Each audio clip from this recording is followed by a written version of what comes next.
पराधीनता है। जहाँ भगवान है वहाँ तीनों योग है। विचार करने से साधक को नई किरण मिलती है। तीन योगी भगवान की विभूतियां है। भगवान ने हमें तीन शक्ति दी है, करने की शक्ति, जानने की शक्ति और मानने की शक्ति। कलयुग में लोगों को तीनों शक्तियों में रुचि नहीं है, उनको केवल भोग योग में रुचि है। करने की शक्ति को स्वीकार करने से कर्म योग हो जाता है, जानने की शक्ति को स्वीकार करने से ज्ञान योग हो जाता है और मानने की शक्ति को स्वीकार करने से भक्ति योग हो जाता है। विचार विनिमय बहुत जरूरी है साधकों में। जो स्वतः होता है वो भगवान के मंगलमय विधान से होता है, तो हमें उसमें रस लेना चाहिए कि जो हुआ भगवान के मंगलमय विधान से हुआ है। जो स्वतः हो रहा है वो हमारे प्यारे के विधान से हो रहा है, तो हमें विधान का रस लेना चाहिए। प्यारे के प्रेम करने के अलग अलग ढंग है। वास्तव में परमात्मा हमसे बहुत प्यार करते हैं। अगर हम परमात्मा के प्रेम को समझ गए तो हमें परमात्मा का विधान मंगल में ही लगेगा। नारायण नारायण। बहुत अच्छा, बहुत अच्छा। अच्छा प्रांजल बताओ। हाँ सुनाओ। नारायण नारायण। नारायण नारायण। महाराज जी कल और परसों का सत्संग का शासन। हाँ सुनाइए सुनाइए। आपने कामना की, उसी समय आप पराधीन हो गए कि ये होना चाहिए और ये नहीं होना चाहिए। और पूर्ति में भी पराधीनता है, क्योंकि इसमें हम अधीन हो जाते हैं। हम सोचते हैं धन मिल जाए फिर हम स्वाधीन हो जाएंगे, पर वास्तव में हम अधीन हो जाते हैं। जड़ वस्तु की कामना करने पर हम पराधीन हो जाते हैं, क्योंकि जड़ वस्तु यदि वो मिली भी नहीं तो भी पराधीनता है, मिल गई तो भी पराधीनता। जब कई साधक बैठकर विचार विनिमय करते हैं तो अपने भीतर जो अज्ञान का संचय है और गलतियां हैं उनका निवारण होता है और सत वस्तुओं की प्राप्ति होती है। ये तीन योग भगवान की विभूतियां हैं। जहाँ भगवान है वहाँ ये तीन योग है। विचार विनिमय से कई साधक को नई किरण मिलती है। भगवान ने हमें तीन शक्तियां दी है, करने की, मानने की और जानने की। ये तीनों शक्तियां परमात्मा से आई हुई है। भगवान ने तो आपको शक्तियां दे दी। अब ये आप पर निर्भर करता है कि आप बुरा करेंगे या अच्छा करेंगे, निष्काम भाव से करेंगे या सकाम भाव से करेंगे। करने की शक्ति के लिए कर्मयोग, जानने की शक्ति के लिए ज्ञान योग और मानने की शक्ति के लिए भक्ति योग। जैसे जैसे योग गिरता है वैसे वैसे मनुष्य में इन योगों के बारे में रुचि भी कम होती जाती है। उनका ज्यादा ध्यान योगों की तरफ जाता है। तीनों युगों में तीनों योग की आवश्यकता है। इनमें से किसी का भी अभाव नहीं हो सकता। लक्ष्य की प्राप्ति में निष्काम भाव पूर्वक और भगवत बुद्धि से की हुई प्रवृत्ति वो भी वहीं पहुंचाती है जहाँ शांति से एकांत में बैठकर भजन साधन करके पहुंचते हैं। जो स्वतः हो रहा है वो भगवान के मंगल विधान से हो रहा है। वो हमारे प्यारे की अनुपम लीला है। उसे देखकर रस की वृद्धि स्वतः होनी चाहिए, आनंद आना चाहिए। भगवान के प्यार करने के अनेक तरीके हैं। हम तो उनके दिव्य चेतन खिलौने हैं। उन्होंने हमें अपने जैसा ही बनाया है। जैसे खिलाड़ी को अपने खिलौने अति प्रिय होते हैं, वैसे ही परमात्मा भी हमसे बहुत प्रेम करते हैं। अगर हम भगवान के इस प्रेम को समझ जाए तो भगवान के द्वारा विधान में एक दिव्य आनंद मिलेगा। कल का सत्संग का साथ मैंने तो आज 4 माला पढ़ी। साधक ऐसा सोचकर संतोष कर लेता है। साथ ही संसार के लोग थोड़ा थोड़ा कुछ भी मिल जाए उसमें संतोष कर लेते हैं। तो वास्तव में मूल बात यह है कि मनुष्य को वास्तव में सदा रहने वाले परमात्मा को प्राप्त करने में ध्यान देना चाहिए। ये छोटे छोटे भोग या उपलब्धियों पर मोहित नहीं होना चाहिए। मनुष्य रात दिन संसार में ही लगा हुआ है। इससे बढ़कर भी कुछ है इस बारे में वो सोचता ही नहीं। इसके बारे में वो कुछ सोचता ही नहीं। संयोग वियोग से रहित होना नित्य योग, जन्म मरण से रहित होना अमृत है और क्षतिपूर्ति से रहित होना अनंत रस है। ये ही हमारी मांग होनी चाहिए। अधिकार है, इसमें तो स्वतंत्र है, क्योंकि कोई भी नया कर्म करने का अधिकार और योग्यता केवल मनुष्य योनि में है, बाकी सारी योनियां तो भोग योनियां है। मनुष्य जीवन की सफलता के लिए भगवान ने मनुष्य को 3 शक्तियां दी है, करने की, मानने की और जानने की। इस योनि में इस जन्म मरण से छूटने की सामर्थ्य है, जो और किसी में नहीं है। मनुष्य को अपने पिछले जन्म का कर्म भोगने के लिए अनुकूल परिस्थितियां भी मिलती है और प्रतिकूल परिस्थितियां भी मिलती है, और हम इनसे भी हमारा कल्याण कर सकते हैं। यदि अनुकूल परिस्थिति आए, हमें सुख सुविधा मिले, उसमें जिनके पास इनका अभाव है उनकी मदद करो, सेवा करो। और यदि प्रतिकूल परिस्थिति आए तो कामनाओं का त्याग करो। ऐसा समझो कि मेरे कोई पिछले जन्म का फल है। मनुष्य में ये सामर्थ्य है कि वो अच्छे से अच्छी और बुरी से बुरी परिस्थिति का सदुपयोग करके अपना कल्याण कर सकते हैं। नारायण नारायण नारायण। बहुत अच्छा, बहुत अच्छा। एक तरह से ऐसा होता है जैसे दोबारा ही सत्संग हो गया है। तो ये जो लिखना है, इससे लिखने वाले को तो विशेष लाभ होता ही है, लेकिन दूसरों को भी इससे विशेष लाभ होता है। जो कल सत्संग में थे, परसों सत्संग में थे, जिनको कुछ बातें समझ में आई, कुछ नहीं आई, तो दोबारा जब बोला जाता है तो बहुत सी बातें हैं वो दोबारा स्मरण भी हो जाती है और पक्की भी हो जाती है। इसलिए ये हमारे प्रांजल और राधिका और वंदना, ये लोग बड़े सहायक हैं हम लोगों के।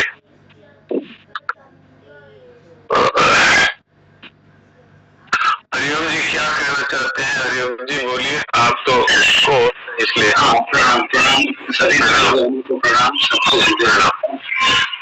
डॉक्टर साहब, 2 बातें हमारे पास है, उससे आपसे हमको जानना है। तो अभी लिखने वाली बात जो है, अभी तक तो इससे एक प्रकार से कष्ट ही हुआ है 2 साल में, कि लिखने वाले के लिए लोग कहते थे कि स्वयं में उतर गया तो ठीक, नहीं तो सब बेकार है, खाली बुद्धि बढ़ती है, ऐसे बोलते थे। लेकिन आपके द्वारा बताने से ये पकड़ में आया कि लिखने वाले की 3 इंद्रियां तो पूरी एकाग्रता से लगी रहती हैं।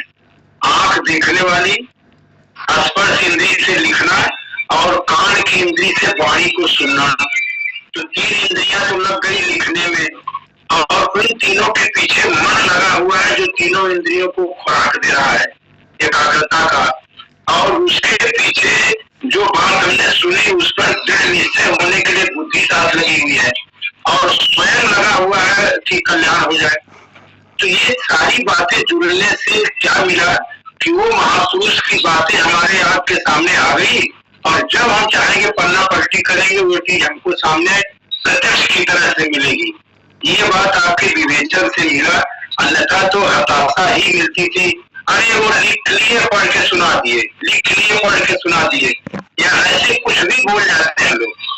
तो ये बहुत कृपा रही कि मनोबल बढ़ा लिखने के, और जो बेटियां हमारी इतना अच्छे ढंग से लिख करके तैयार करके एक एक क्रम में ताजा सुना देती है, जिसमें हमारे जैसे बूढ़े लोगों के लिए दोबारा दृष्टि मिल जाती है। एक तो ये बात थी। इसमें डॉक्टर कुछ कहना हो तो आप करें। हाँ, इसमें एक बात ये जोड़नी है कि ये हमारा अनुभव है पढ़ाई के समय का, कि जो हम बातें हमारे जो अध्यापक पढ़ाते थे, मेडिकल कॉलेज की बात कर रहे हैं, स्कूलों में तो एक तरह से नासमझी थी, लेकिन कॉलेज में क्योंकि ये होता है पास नहीं हुए तो खास तौर से मेरे लिए ये बात थी, मेरे पिताजी ने कहा था कि भाई देखो अपने पास पैसे तो है नहीं, और अगर तू फेल हुआ तो उसी साल दुकान में आके बैठ जाना और गहने बनाना। तो मुझे ये भी डर लगा रहता था कि बीच में छोड़ के जाना पड़ेगा। और इसमें मूल बात ये है कि जब हम सुनते हैं तो वो ध्यान से सुनते हैं, क्योंकि अब हमें तो पास होना है हर हालत में अच्छे नंबरों से, तो पहले तो ध्यान से सुनना, और फिर मैं साथ साथ लिखता रहता था ताकि घर पे जाके मैं उसको फिर दोहरा सकूं। और फिर पुस्तकों में से उसको मिलान करता था कि पुस्तकों के अलावा इसमें क्या बात आई है, और पुस्तकों में इससे संबंधित बातें हैं, उनमें डिटेल में बातें दी होती थी तो उनको समझता था। तो ये जो लिखना है ये सिर्फ कागज पे लिखना नहीं है, ये हमारे मस्तिष्क में लिखा जाता है। ये बात बहुत महत्वपूर्ण है। बहुत बढ़िया। इसलिए अभी मेरी वो बात हुई थी जो हमारे मंगल बुध बृहस्पति को रसधारा, गीता रसधारा की जो सत्संग होती है उसकी जो संचालिका है दीप्ति जी, उनसे कुछ मैंने बातचीत हुई। उसमें मैंने एक महाराज जी का जो भेजा था, सनान जी महाराज का एक प्रवचन जो अभी मैं 2-1 दिन पहले मोक्ष सत्संग रहस्य बोल करके जो था प्रवचन 18A, वो भेजा था उनको। तो उन्होंने उसको सुन करके कहा कि इसकी एक एक बात इतनी महत्वपूर्ण है कि मैं इसको बार बार लिखूंगी। तो मेरे पर ये प्रभाव पड़ा कि उनको ये पता है कि लिखने से ये सिर्फ कागज पे नहीं लिखा जाता है, ये हमारे मस्तिष्क में भी लिखा जाता है। ये हमारे कंप्यूटर में जैसे मेमोरी सेंटर होता है, ऐसे हमारे एक भगवान का दिया हुआ एक मेमोरी सेंटर है। तो ये कंप्यूटर की मेमोरी तो भर जाती है, लेकिन हमारे भगवान का दिया हुआ जो कंप्यूटर है मस्तिष्क, उसमें ये लिमिटेड मेमोरी नहीं है, अनलिमिटेड मेमोरी है। इसमें भगवान की तरफ से ऐसी व्यवस्था है कि जो जरूरी बातें नहीं है वो अपने आप डिलीट होती रहती है, और जो जरूरी बातें हैं वो जो की तो रहती है।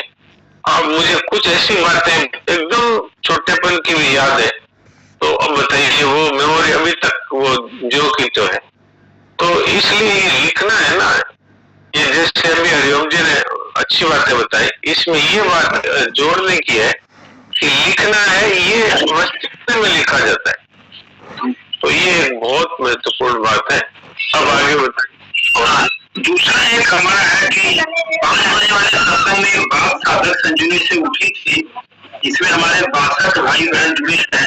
हो सकता है कि इसमें बहुत से लोग न जुड़े हों, इसका थोड़ा सा आप प्रकाश डालेंगे डॉक्टर साहब, तो सबको ये बात पकड़ में आ जाएगी कि ये वास्तव में बात व्यवहार काल में बड़े काम की है। मैं पढ़ रहा हूँ, दुख पाने वाले की अपेक्षा दुख देने वाले पर दया होनी चाहिए। दुख पाने वाले की अपेक्षा दुख देने वाले पर दया होनी चाहिए, क्योंकि दुख पाने वाला तो अपने पापों से छूट रहा है, पवित्र हो रहा है, मतलब वो शुद्ध हो रहा है। अगर सुख देने वाला पर दुख देने वाला तो नया पाप कर रहा है। अतः दुख देने वाला दया का विशेष पात्र है। ये बात है, थोड़ा सा डॉक्टर साहब अपने शब्दों में कहते हैं जरा सबको। ये बात बहुत गंभीर है और अगर समझना चाहे तो ये बहुत सरल है, लेकिन हमारा रिएक्शन ज्यादातर होता है जो दुख देने वाले पर ज्यादा हमारा फोकस हो जाता है। ये क्या कर रहा है, देखो ये क्या दुख दे रहा है। तो इसलिए ये संतों की ये एक खोज है। इसमें मैं एक आपको उदाहरण सुनाता हूँ। एक बार एक संत जा रहे थे, खेतों का रास्ता था, खेतों के बीच में पगडंडियां होती है, 2 खेतों के बीच में से रास्ता बना हुआ था। तो संत जा रहे थे, तो सामने से एक बैलगाड़ी पर बहुत सारा सामान लादे हुए ऊपर तक, मतलब जितना वो खींच नहीं पाए बैल, इतना सामान डाल दिया। जैसे मान लीजिए कि 50 बोरी की जगह है उसमें, तो 100 बोरी डाल दी। अब वो बैल बेचारे खींच रहे हैं, क्या करे, वो तो भोगियों नहीं है। अब वो उस बैलों को मार रहा है, बैलों को पीट रहा है। क्योंकि बैल धीरे धीरे चल पा रहे हैं इतना इतना भार लेकर, तो वो पीट रहा है। तो एक संत है, वो जो सामने से आ रहे थे, उनकी आंखों में आंसू आ गए। आंसू आ गए तो संत के साथ चलने वाले जो 2-3 श्रद्धालु थे, उन्होंने कहा, देखिए आप कितने दुखी हो गए, बैलों के मार पड़ रही है, तो आपकी आंखों में आंसू आ गए। तो संत ने कहा कि मैं तो दुखी हूं ये मारने वाले के कारण, इसकी क्या दशा होगी, इस बात को लेकर मेरे आंसू आ रहे। ये बैल तो अपने किए हुए कर्मों का फल भुगत रहे हैं, ये तो फल भुगत करके और इनका शुद्ध हो रहा है, और ये जो मार रहा है इसकी क्या दशा होगी, इस पे मुझे करुणा आ रही है। ये है बात कि दुख देने वाला है उसकी कितनी भयंकर दुर्गति होगी। तो संत इससे परेशान है, इससे दुखी है, और हम लोग साधारण होंगे तो वो बैलों के लिए दुखी होंगे कि बैलों को मार पड़ रही है। तो ये फर्क है। तो ये बात बिल्कुल ये ठीक है कि वो तो नया पाप कर रहा है ना, मारने वाला, उसकी क्या दशा होगी, उसको कितने कोड़े पड़ेंगे और कितने नरकों में उसको यातनाएं होगी, और उसकी क्या दशा होगी, उसको देख करके वो दुखी हो रहे थे संत। तो ये जो आपने बात कही है, इस बात पर ये कहानी है जो ये कहानी बहुत सटीक घटित हुई डॉक्टर साहब, इस पर बैठ रही है बहुत सही ढंग से, और ये बात संत ही समझ सकते हैं या भगवान समझ सकते हैं। हाँ, सही बात। तो हम लोगों के लिए बड़ी प्रेरणादायक की घटना है बैल वाली और मारने वाले की। और साथ ही जो आप एक बताए थे कि स्वामी जी महाराज ने पुलिस वाले को दे दिया था आपका, तो वो घटना मैंने सुना। पुलिस वाले ने डंडा मारा तो आपको बहुत दुख हुआ कि ये चोरी नहीं होता तो काहे के लिए आते यहाँ पे, लेकिन स्वामी जी ने कहा कि नहीं, यहाँ का डंडा पड़ना हल्का है, आगे जो दशा होगी वो बड़ी गड़बड़ होगी, असह्य होगी, यातना शरीर पे झेलना पड़ेगा, यही झेल लेगा तो इसी जन्म में मुक्त भी हो सकता है, कल्याण भी हो सकता है, कुछ भी हो सकता है, लेकिन अगर यहाँ बच गया तो आगे इसको यातना शरीर से गुजरना पड़ेगा। तो ये संत की दृष्टि है। हाँ, तो आप देखिए वो जो घटना हुई थी वो मैंने पहले कई बार सुनाई हुई है, आपको ध्यान ही है। जो नए हैं उनके लिए संक्षेप में बता देता हूँ।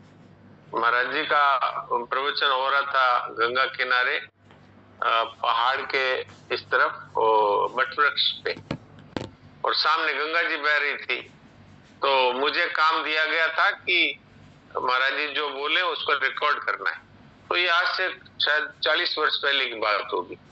तो उस समय में वो चक्री वाले टेप रिकॉर्डर होते थे जिसमें फीता घूमता था और चक्री होती थी, तो वो थोड़ा बड़ा होता था। तो एक अटैची में वो ब्रीफ केस में वो रखा हुआ रहता था। तो मैं, महाराज जी जब बोलते तो मैं चला देता उसको, और जब बोलना बंद होते तो मैं उसको ऑफ कर देता, और फिर अटैची बंद करके हम लोग, अच्छा महाराज जी क्या है, वो वट वृक्ष वाला सत्संग पूरा होते ही और सीधे सामने गंगा जी में जाकर के स्नान करते थे।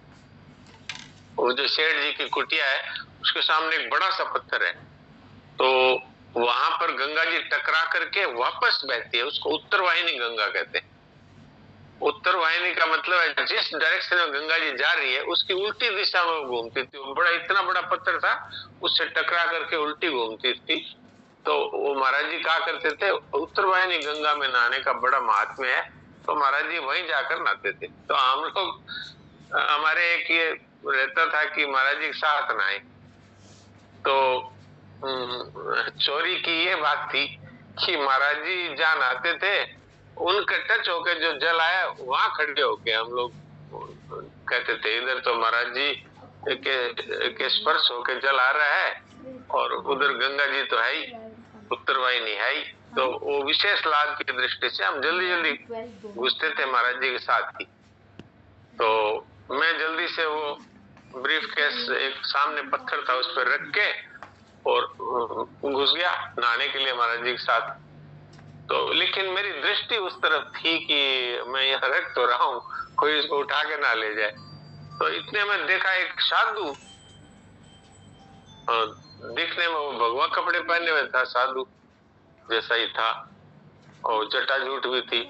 तो वो अटैची लेके चल दिया और मैं तो भागा सीधा उसके पीछे और पकड़ लिया। तो चिल्लाया, अरे भाई ये देखो चोर चोर चोर चोर। तो और ब्रह्मचारी और वो भी आ गए, साधु सब आके उसको पकड़ लिए। महाराज जी ने देखा क्या हो रहा है, तो वो ब्रह्मचारियों ने कहा कि वो जो श्याम जो रिकॉर्ड कर रहा था उसको वो एक साधु रिकॉर्डर लेके भाग रहा है। तो महाराज जी ने कहा पकड़ो पकड़ो उसको, और तौलिया उसके कमर में बांध दो और एक तरफ से एक आदमी एक तरफ से एक आदमी पकड़ लो। तो मुझे कहा कि उसके 3-4 थप्पड़ लगाओ। तो मैंने 3-4 थप्पड़ लगाए, 1-2 ब्रह्मचारियों ने भी लगाए। तो ये संत की करुणा है, यहाँ पर हमें नहीं दिख रही।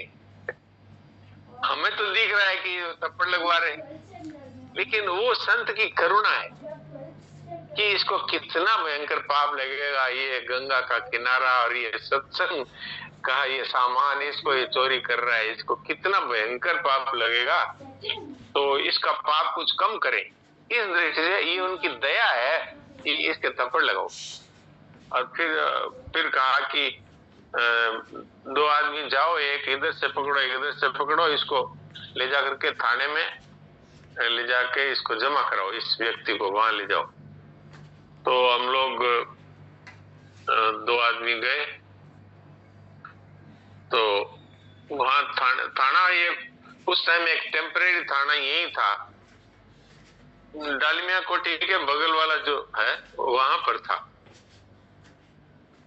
तो अब वो रामझूला के पास वो अब भी है, थोड़ा सा आगे सरक गया। तो अब वो हमने जाकर कहा देखो ये टेप रिकॉर्ड चोरी कर रहा था।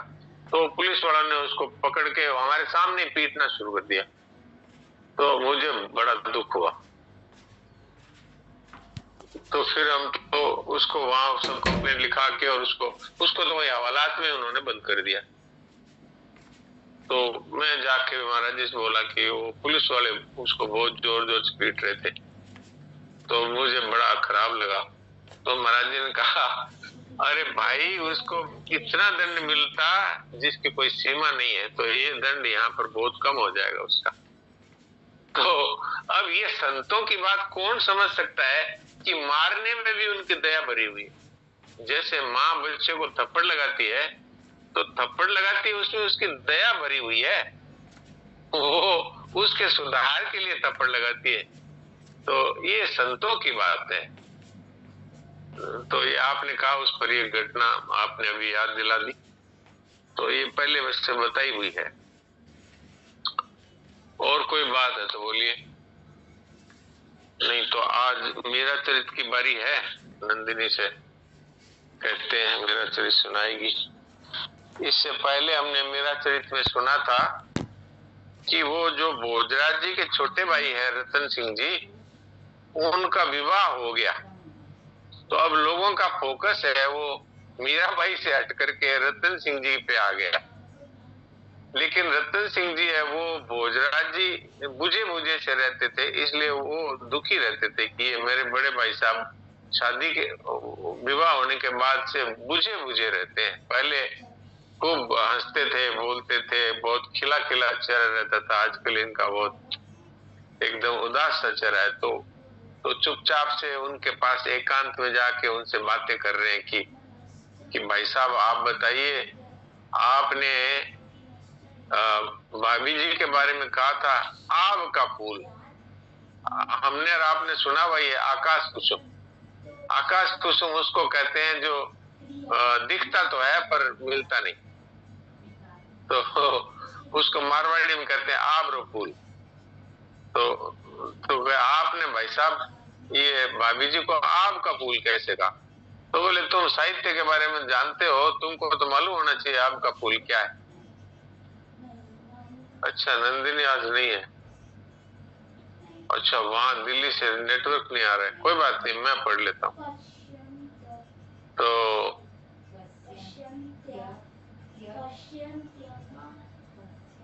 रतन सिंह ने पूछा भोजराज कि भाई साहब आपने आब्र फूल क्यों कहा भाभी को? तो कहा, अरे तू जानता नहीं क्या, तू तो साहित्य में रुचि रखता है। आब का फूल का मतलब होता है कि वास्तव में वो जो चीज कल्पना में होती है वो। तो ये मेरी पत्नी तुम्हारी कल्पना में है, ये वास्तव में ये भगवान की पत्नी है। तो बोले फिर आप दूसरा विवाह कर लो। तो कहा कि नहीं, मुझे तो इन्हीं की सेवा में रहना है। तो सेवक बनकर रह रहे थे। तो बहुत सारी बातें हुई इसमें, मूल बात ये हुई थी। अब थोड़ा सा आगे मैं पढ़ देता हूँ।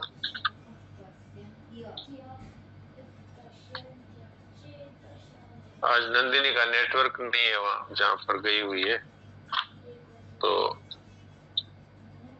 इसके आगे का जो प्रसंग है थोड़ा लंबा है, तो मैं थोड़ा सा पढ़ देता हूँ, बाद में हम लोग समय बचेगा तो उसमें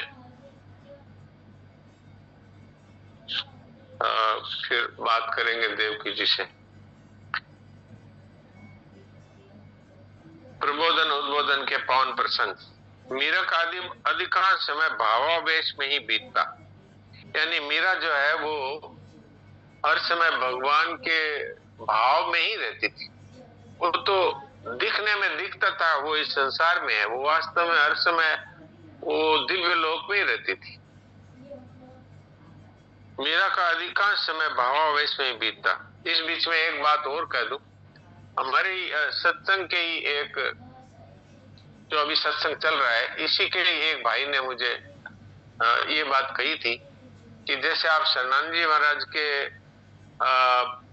पत्रों को अथवा उनके वचनों को जैसे आप एक्सप्लेन करते हैं, वैसे ही आप मीरा चरित्र के बारे में भी एक्सप्लेन करिए, क्योंकि मीरा चरित्र की बात भी बहुत गंभीर है। तो वो नंदिनी पढ़ती तो है, लेकिन उसको आप थोड़ा क्लियर करिए। तो मैं तो नंदिनी बहुत अच्छा पढ़ती है, और ये मैं सोचता भी हूँ कि लोग तो ये समझते ही हैं, और दूसरे दिन मैं थोड़ा बहुत तो बता ही देता हूँ पिछले प्रसंग के बारे में। लेकिन उनका कहना ये था कि दो चार पैराग्राफ पढ़ने के बाद आप उसका सार बता दें, फिर आगे पढ़े तो बहुत अच्छा होगा। तो मुझे ये सुझाव ठीक लगा। तो आज तो वैसे ही मौका मिल गया कि मैं खुद ही पढ़ रहा हूँ और खुद ही मैं उसको एक्सप्लेन करने का सोचता हूँ। मीरा का अधिकांश समय भावावेश में ही बीतता, विरह के आवेश में उसे स्वयं का भी ज्ञान नहीं रहता। पुस्तकों के पृष्ठ में, वस्त्रों के कोने कोने में, धूल के कण कण में वह अपने प्राणाधार श्री कृष्ण को ढूंढने लगती। कभी ऊंचे चढ़कर पुकारने लगती और कभी संकेत से बुलाती। कभी हर्ष के आवेश में वे इस प्रकार दौड़ती मानो सम्मुख दीवार या सीढ़ियां है ही नहीं, सामने मनुष्य है या पशु है उन्हें कुछ भी दिखाई नहीं देता। कई बार तो टकरा कर वे जख्मी हो जाती। दासियां सदा साथ लगी रहती, किंतु कभी कभी उनकी त्वरा अर्थात उनकी जो जल्दी चलने की जो गति होती, उनकी त्वरा का साथ देना संभव ही नहीं हो पाता। जो समझते थे वे उनकी सराहना करते और उनकी चरण रज सिर पर चढ़ाते, पर ना समझ हंसते और व्यंग्य करते कि देखो ये कैसे बावड़े की तरह कर रही है। भोजराज देखते कि होली या गणगौर के दिनों में महल में बैठी हुई मीरा की साड़ी अचानक रंग से भीग गई है।